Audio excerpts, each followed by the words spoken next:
454, 17, and 92. As most of you know, I'm the numbers guy, and those are the numbers for today. 454, 17, and 92. But I'll get to those in a minute. I learned early on that you never give any kind of presentation without first introducing yourself. You never assume everyone in the audience knows who you are. So if I may, I am Eveyln Byrnes' son. To put a finer point on it, I am Eveyln Byrnes' eldest son. I've also been known as Tracy's husband, Megan's dad, and for a brief time in the late 90s, Mr. Chaz's dad. But those titles, in one way or another, I had something to do with. Eveyln Byrnes' son, I had nothing to do with. That was a birthright. And while I've come to wear that as a badge of honor, that wasn't always the case. That title was hard to grow up with because you couldn't get away with anything. Take almost any year on the first day of school, the teacher would go through and make roll call and invariably get to my name and say, "You're Eveyln Byrnes' son." Or worse yet, I remember one time I was about 18 or 19, went out for a late night with some friends, stopped at a diner. Wasn't even close to home. Waitress comes over, looks at me and goes, "Aren't you Eveyln Byrnes' son?"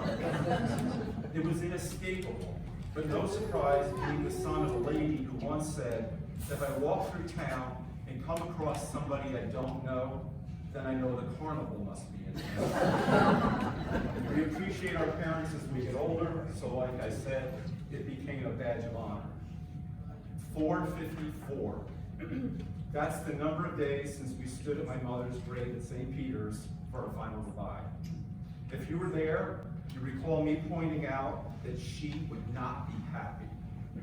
As I said then, I could hear her saying, "Charles, no repast, people are going to think you're cheap." My mom loved to party, and truth be told, she loved the attention.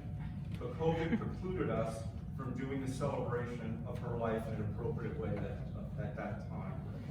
I made a promise to everyone there, but more importantly to my mom, that we would have a celebration of her life. So after much delay and several COVID variants later, here we are, a promise kept. My family and I would like to thank all of you for your support in helping us to keep that promise to our mom as we meet now to celebrate her life. If this delay had any silver lining at all, it was that it gave me time to work on a memorial that you're about to see. I'm no expert at this kind of thing, and this is the very first attempt I've made at doing anything like it. And here's the next two numbers come into play, 17 and 92. 17 minutes to cover 92 years. That wasn't easy. However, if the next 17 minutes leave you wanting more, then I've accomplished my goal. Because even after 92 years, we wanted more from her as well. Before I start, I'll warn you that at times it moves fast. That was done purposefully, or this could have ended up at 3 hours. As my mother would say, she was always racing and running, and this reflects that. But no worries, if you're interested, I have copies available. You can watch it at home at your own pace. Just be sure to exit through the gift shop where they're available in 1995. Thank you. Please sit back, relax, and enjoy the next 7